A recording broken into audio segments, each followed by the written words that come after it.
What's up, Wafflers? Welcome back to the Toaster. It's your girl Jordan Mays. I hope you've been well, and I hope you've had some waffles for breakfast. Guys, this isn't just any Toaster episode. It's the season finale. I know what you're thinking. How could this be? The Toaster's supposed to last forever, but everyone needs a break. It only took me 6 months, guys. No, seriously, it took me 6 months. But in all seriousness, I want to thank you all for being here on this journey with me, on this ride, in making this what it is. I want to thank every guest, every dope person who sat in the Toaster and gave us words of wisdom and inspired us all. I truly wouldn't be here without you guys, and I'm looking forward to what we've got next. But this isn't the end, y'all. It's just the beginning. And now, before we get into today's episode, let me just say, this one's extra special. And how could it not be? It's the finale. We have the incredible Jamila Bell in the building today. She's done it all. Creator, comedian, podcaster, director. Literally, the list could go on and on. Guys, join me as we dive in to Miss Jamila Bell. Yes. Hey Jamila, you are in the Toaster, girl. Hi. Thank you for joining us for the season finale. Thank you for having me.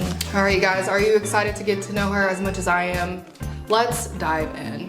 Now, let's get into this career. You've worn so many hats throughout your career, and the list could truly go on. Digital creator, comedian, writer, director, podcaster, like we just said. If you had to pick just one word or title to describe it all, what would it be and why? Gemini. That's my sign, and I feel like I'm all of those things because I can never choose just one thing. Like, I'm always just trying to do literally everything that pops up in my head. Every idea I have, I try to like do it in some way, and I feel like I just am a Gemini, like through and through. Period. And you're also just like a creator through and through. Like, don't put a label on you because you can do it all, right? Period. Exactly. Let's dive into this journey, shall we? So you've been in the industry for over a decade. Was there a moment when you realized this is more than just a hobby? I can make a career out of this. Definitely. Well, honestly, it happened twice. Once was false. It didn't really happen that way. When me and my brother first started doing YouTube videos, our videos went viral, you know, and that was something that was unheard of in 2012. So I'm like, oh, period. Tyler Perry finna call my phone. Like, I'm finna be rich. Like, I'm finna be on the movies. But, you know, that's just not how things worked out. But fast forward to last year, when I was asked to be a part of the One Music Fest Ambassador Program. Something about that was just different for me because I had applied 2 years prior and I had got denied both times. So to be sent that, like, hey, we want you to do this. So you didn't even apply this last go around, they reached out to you. That's how you know. And on top of that, a lot of other creators that I'm mutual with also were there. So it just became this huge weekend where I was surrounded by a lot of creators. But it didn't really hit me until we went to the Spell House homecoming. That was just a little side mission. We just was trying to be in the streets. Yeah, we were trying to be in the streets at that point. But as we were walking through the homecoming crowd, people were recognizing us as if we were celebrities. And I was like, oh, child, this is different. Like, that was different. I had never experienced nothing like that before. Wow, very inspirational. And not only are you a successful creator, but you're an educated Black woman. You went to Hampton University, one of the real HUs. The real HU. Period. And I love that for you. Yeah. And then you transferred to Georgia State. How did your academic journey shape your career, especially in film and journalism? So when I was at Hampton, I originally was a theater major and a journalism minor. Can you dig into that? Yeah, so I've always been a theater kid. You know, that like a theater kid is like a persona. It's a way of life. It's very much, you're dramatic. You want to be the center of attention, essentially. So I knew I wanted to study theater. I wanted to be in plays. I wanted to do all those things. And And that's what I did, and I knew I wanted a minor because I wanted to like learn additional things along the way. So journalism felt like it was going to keep me well-rounded because it was not just about writing, but it was kind of about the industry in and of itself. So that's what I did, but then I had to transfer to Georgia State because honestly, Hampton was very expensive at the time, and I was not on scholarship. Girl, you know how those I wasn't trying to do all them loans, so I was like, let me go ahead and go to the state school. And when I got there, I transitioned to film. I felt like it would be a little bit more expansive, and to be honest, I just wasn't impressed with the Georgia State theater department, so I was like, let me just do film. And what I ended up doing was kind of creating a concentration for myself of race and representation.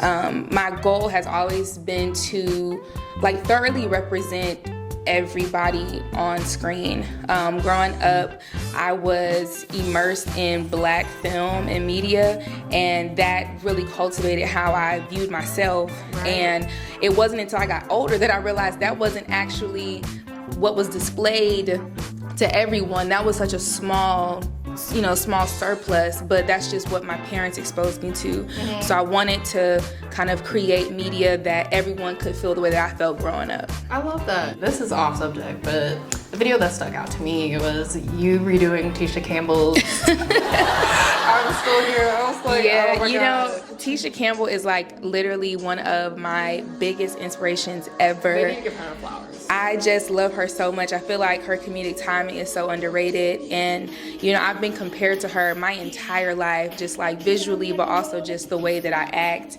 and like that's the biggest compliment I could ever give. She's hilarious. I love her. And so are you. Thank you. So speaking of hilarious, you're not just hilarious, but you know when to handle business. You founded Ring a Bell Productions. Please tell us about it. What's your mission with this company, and how do you balance your personal goals with the bigger picture of creating space for Black creatives? So I originally founded Ring a Bell Productions officially in 2020, but when me and my brother were doing our skits back in 2011, 2012, and so on, we always would put Ring a Bell Studios in the front. Like, we always had the vision. We just needed the platform, So in 2020, I was like, I'm gonna take this check that was given to me from the government and I'm going to invest it, and I trademarked my name. That was the first thing I did. I went ahead and put the trademark in, and I got the LLC, and I said, this is like gonna force me to do it, because if I put all this money into it, like, I'm gonna want to do it. And really that came out of me not being able to find work in production. Like, it's not easy to find work in production, especially if you're just coming out of college. And I'm like, no shade to the PAs, but I did PAs when I was in college. I don't want to do that. That's not paying the bills. It's not. It's not paying the bills. So I was like, I want to write, and I want to direct, like, I want to act. So I'm just going to do that. Period. And so that's what was the motivation. But the future, what I see for that is, I really want to be able to give people an opportunity to work on set, because that's something that is really hard to get, especially for really big productions. Right. So my goal is to create a network of people who are always being able to come in, and it'll kind of be like a come one, come all. Here's the new project. Everybody gets a chance to apply, instead of me just picking the same people every single time. I really want to give people the opportunity to work on set. I love that. That's beautiful. And who knows? You could be like Adam Sandler and just keep your circle. If it works, it works. Yeah. I love that. That is beautiful, y'all. Ring a bell if you're looking for an opportunity. Maybe this is it. Yeah. So, you mentioned how Tisha Campbell has been a big inspiration for you. Who are other people or trailblazers who've also inspired you on your journey? The Wayans family is like, they are just everything to me. They really revolutionized comedy writing for me. The way that they are able to be so detailed in their characters and the way that they write their jokes, I'm just always so taken aback. And also their model of like bringing up the people that you came up with. Like, you don't always have to reach for the stars. Like, you got a homeboy or a homegirl that know how to do a little something, like, bring them up with you. And I love that their whole family is on them credits, and I just love that. But also the content is just really good. So definitely the Wayans family, Martin Lawrence, of course, Cat Williams, Monique, some more. I love all the good comedians. Like, down. So would you do stand-up? Like, have you done stand-up? I've never done stand-up. I've been asked a million times. I don't know. I've heavily considered it, and I think it's something that's never going to be off the table. I just respect the art so much that I would never want to just jump into it. So if I ever decide to do that, I'm going to do it right. I bet you'd be hilarious. Yeah. So let's talk comedy for a second. How do you balance your comedic content with your other creative work, like directing music videos and running your production company? So comedy is honestly just in me. Like, I've always been the comedic relief, the clown in the classroom. You know, I've just always been that person that just finds humor in all the things that's happening, even the dark times. Like, I'm gonna find a joke here somewhere, even if it's inappropriate. I can hear it. Like, it's gonna go there. But I feel like that allows me to enter into rooms that I may not supposed to be in just yet. I've always been able to kind of make people feel comfortable by kind of breaking down those walls and stuff, even though I know I have extreme social anxiety. I try to break through that. I do. Wow. It's really crazy. I don't know how it happens. It's something that I have to fight through. But I know that if I can make other people feel comfortable, then they're more inclined to hear me out. And I'm just always faking my way to the top. Honestly, that's just been my motto. How do you navigate having anxiety while pursuing such a career? I just really kind of lie a little bit, and I just pretend that I don't. I just lie to myself like, girl, it's just an internal battle. Like, I'm like physically feeling so uncomfortable, but I know, like, at the end of the day, you gotta get this check, or you gotta get this number, you gotta get this contact, this connect. Like, you just have to do it. Like, there's no plan B for me. I've always said that I don't have a plan B. I literally don't. Like, this is the plan B. You're doing so well. Thank you. So, y'all, like we said, she is a jack of all trades, and she's got her hand in so many different things. Speaking of, you're also co-hosting the podcast Unhinged and Immoral with your friend Mecca Evans. If you had to describe it in one word, what would it be? Chaotic. Very chaotic. I already said I'm a Gemini. She's an Aries. It's a lot of just unhinged. It's very unhinged. Like, our personalities, they flow well together because we're able to really, like, bounce conversations off of each other. There's a lot of, like, back and forth banter. We're just always looking to entertain people. We don't want it to be too stuffy. That's kind of the point of it, to be so cutthroat, raw. That's kind of the goal. Have you all always been friends? Like, how did that start? So actually, we met when I went to Hampton. She went to Hampton as well. We went there as freshmen. Well, she stayed a little bit longer than I did, but we met as freshmen.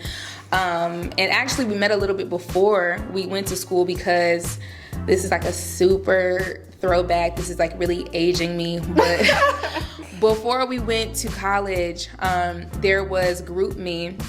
And all of the freshmen would, like, we created a GroupMe before we got there. That ain't aging you too bad. Okay, not too bad. We got me. So everybody was in GroupMe, cutting up, trying to, like, get to know everybody. And we became familiar then. We started following each other on Twitter, I believe. And then once we got to school, we were kind of already familiar with each other, started kind of running in the same circles, and then we ended up becoming roommates that second semester. Nice, beautiful. And look at y'all now. Yeah. Truly a testament of For sure. power of friendship. You mentioned earlier that you and your brother used to go viral on YouTube, like, almost immediately, like Tyler Perry. Yeah. What you doing? Please. So speaking of that, your black parents versus white parents videos were iconic, like, truly. How does it feel to be memed? Like, you were a meme.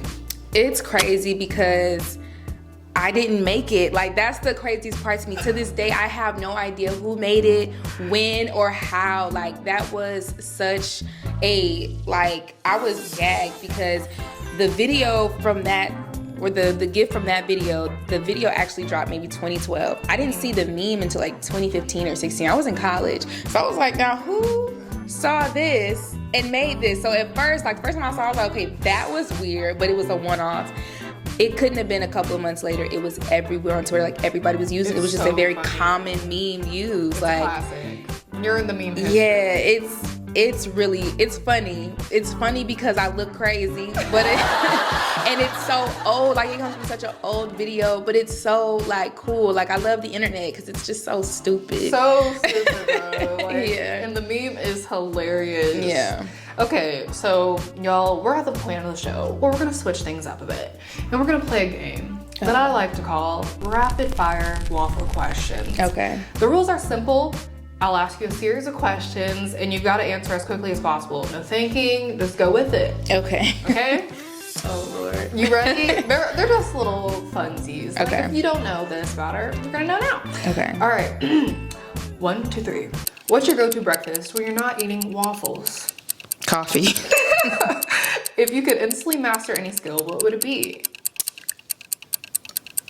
Playing the guitar. Oh, period. Okay. What's one word you always mispronounce? It's so many. There's so many. I don't even know. Well, I'm country, so sometimes my it just be getting a little jumbled, and I be having strokes. It's a lot. I can't even tell you. I don't know. period. That's the answer. What's your guilty pleasure TV show? I used to watch Baddies a lot. I fear. Yeah. Period.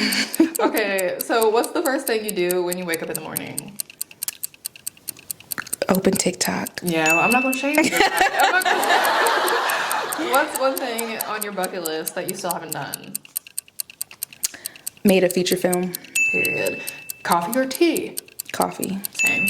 What's the most embarrassing thing that's happened to you on set? So this was first day on set for a show that is currently still in post-production, which is its own thing. Everybody's like, looking at me for answers. It's like, okay, this is go time. This is like our first major thing. One of the actors doesn't show up. And I literally wanted to tell everybody to go home. Don't worry about it. We're not doing this anymore. Forget I even told you we do this. And me and my co-director and writer, Dwight, we had to come up with a whole new script right there because we couldn't. But I was very embarrassed because I was like, I didn't know what to do at first. And I was kind of feeling very awkward. And everybody looking at me like, okay, what you gonna do? And I'm like, okay. So yeah, that was pretty embarrassing. But I bet that was a learning moment, right? For sure. It challenged you to pivot immediately and make things happen. Mm-hmm. I love that. Inspiring. Okay, last question. What's your spirit animal, or who's your spirit animal? I'll give you two. So for what my spirit animal, it's always gonna be a monkey. I love monkeys down, and I just feel like I'm a monkey. Have you ever held a monkey? No, and it's truly my goal in life to hold a monkey and to hug an orangutan. I just love them. But who my spirit animal is Tisha Campbell. Period. Let's talk numbers for a moment. Let's talk success. You've got over 100K subscribers on YouTube, over 360K followers on TikTok. Congratulations on such milestones. I know it's been quite the journey. How do you keep your content fresh while staying true to yourself? And can you tell us the hardest moments on your journey, or one of the biggest things you've had to learn and one of your proudest moments? Yeah. So as far as keeping it fresh, skits is what created my platform. That's what people know me for. That's what really built up the persona of who I am on the internet. But it's not as easy to do as much. So what I try to do in between my skits is stay relevant on pop culture. So I make, a lot of commentary on things that's happening in real time, because I know at the end of the day, I can make that funny. I can comment on it in a humorous way to kind of still build up my audience to where they're understanding who I am, my personality-wise. And then when I'm ready and I have the energy or I have the time, I can record those skits to kind of really make sure people know, at the core, though, let's get back to the conversation.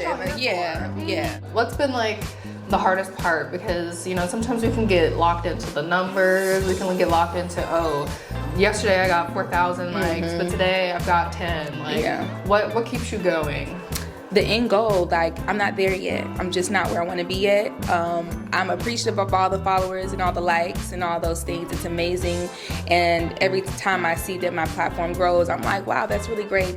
And I always go back to even more eyes to see my projects coming out. Like, I'm always going back to the end goal. Like, this is just a stepping stone for me. I never viewed social media as my my final step. Who has been a mentor for you on the journey? Someone who, when things got tough, you could look to them and be like, or they could bring you back, keep you going. As far as bringing me back or who I can turn to, it's always gonna be like my siblings and my best friends. Like, they're the people who know me at my core. If I ever have to like really complain about something, if I'm just really frustrated or something's not going my way, or if I feel like the internet is attacking me, like, I just turn to them and they can bring me back to the center. But as far as like a mentor in this specific space, two stick out to me. One would be Kev on Stage.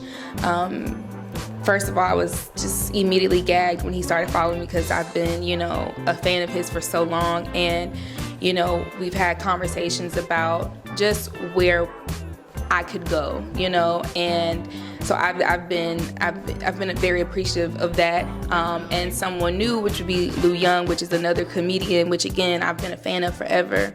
And just him telling me like, hey, like, you're good and you're funny. I'm like, that's all I needed to hear. Thank you. No, literally. And hopefully we can all work together very soon.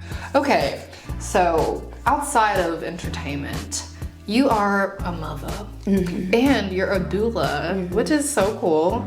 How has motherhood influenced your creative perspective? Interestingly or not, it really hasn't done anything. Me being a mom only gives me perspective into motherhood, if that makes sense. Of course, my life has changed just because the things that I consider, I have to consider him first. But as far as the things that I want to do, I'm very adamant and intentful on making sure that my motherhood doesn't impact that, because motherhood is an additive to me. It's not who I am at my core. It's not all that I am. I'm all these things, and I want to be sure I can show up for him as a mother and be the best I can be for that. And I think a part of that is me chasing my dreams. Absolutely. So that I can show him what that looks like. So yeah. Motherhood does not have to put us in a box. We can do everything we set our minds to. Exactly. I love that. And what about the doula thing? Yeah.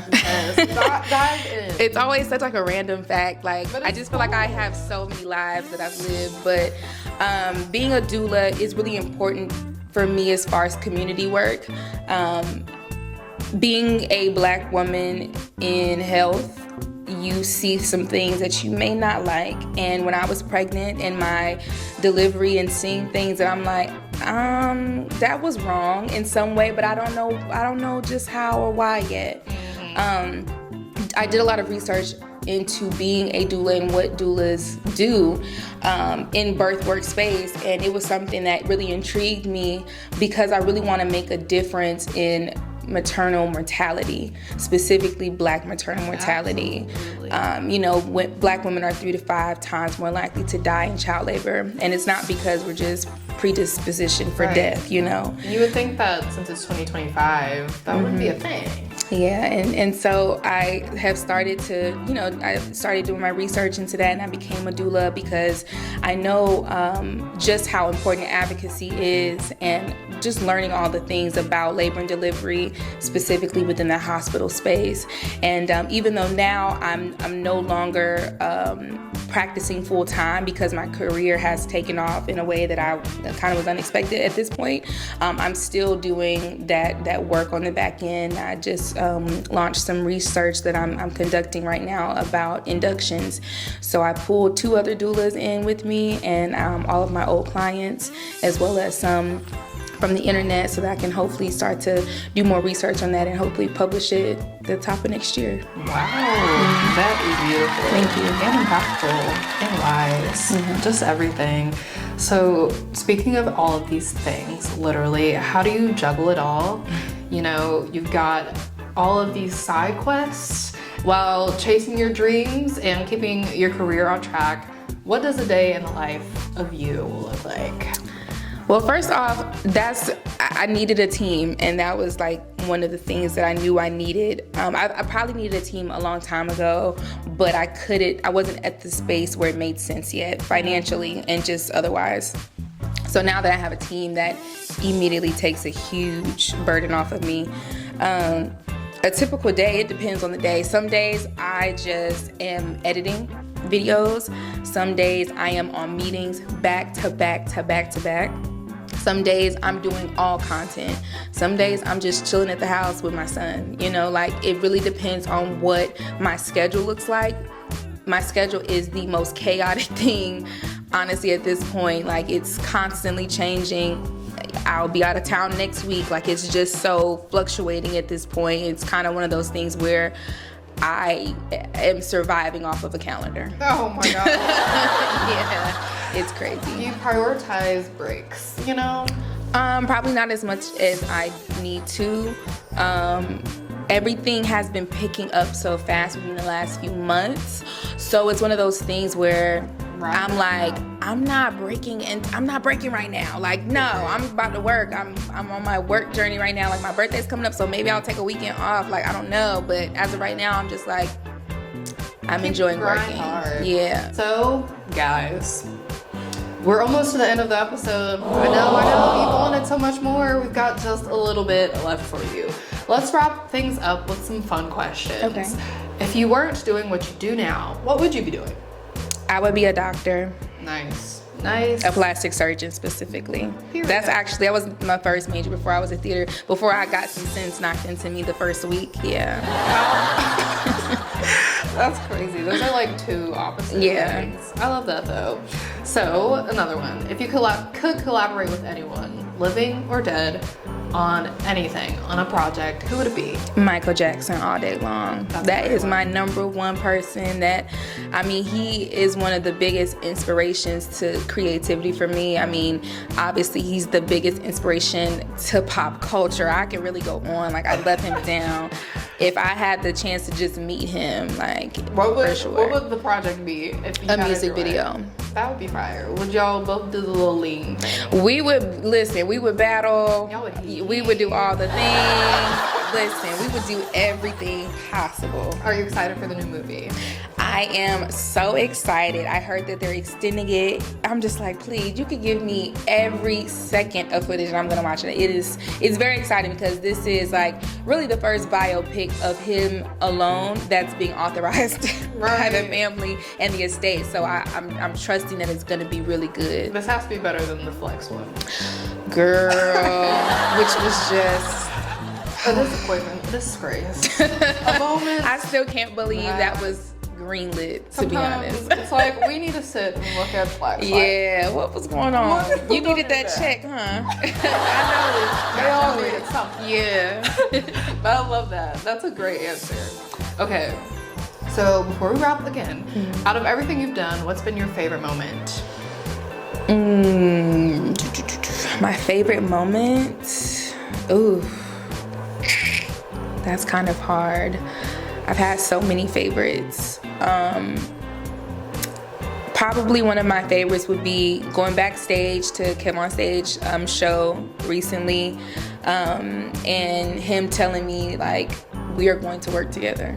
That's so... And just putting that out there and just telling me that he really believes in me and my skills and my comedy. Like, that's everything. That's worth $1 million to me. As inspiring as that moment was for you, you've inspired so many. And if fans had to take one key message away from your story, what would you want it to be? And, you know, if there's young Black girls sitting in front of their camera, you know, wanting to put their skit on the internet, but they're a little nervous, like, what words would you tell them to keep them going? You really just have to, like, do it, because the way you don't know what's gonna be the thing, you don't know what's gonna pop. I've had many of viral moments before being able to capitalize and be able to monetize off of it. And you can't allow the fear to stop you from really branching out, because I've done that so many times and probably was blocking blessings, but the caveat to that is timing and alignment is really important, because I always say it really just didn't make sense for me to make it when I thought I was gonna make it, because nothing else was aligned. As things are rolling through right now, the amount of things that are just kind of happening at ease, it's not that it's an easy journey, it's just that there's no tension. It makes sense. Like, I'm not having to bend or waver with who I am. I'm not having to change anything about myself or my content. The things that align with me and my brand are coming to me naturally, and I feel like the timing is right now. I think that if I would have been given this opportunity at 18, 19, it wouldn't have made sense, because I'm not where I am today. I don't have the wisdom. I didn't have the wisdom that I have now, and the experience and the perspective that I have now, and I'm able now at 28, almost 29, with all this experience, like, I know what to do, and I trust myself. So yeah, we have made it to the end of the episode, the end of season 1 of The Toaster. Jamila, this has been an honor, and thank you for being here. Y'all, I hope y'all enjoyed learning about Jamila as much as I did. Y'all, this is not the end. It's just the beginning. Y'all, watch all the other episodes, subscribe. What's next for you, Jamila? Please tell the people and tell them where they can find you on the socials. Absolutely. So what's next for me is I'm diving like head first into production. I have so much in the works right now with that. I'll be in Dallas next week. Me and Mecca are actually hosting a country music showcase. A lot of travel, a lot of special appearances, a lot of really cool, exciting things on the way. That I can't necessarily reveal just yet. But you can follow me on all my platforms at _I am Jamila, and our podcast, Unhinged and Immoral, airs every Thursday. Period, y'all. We made it to the end of season 1. That's a wrap. Yay.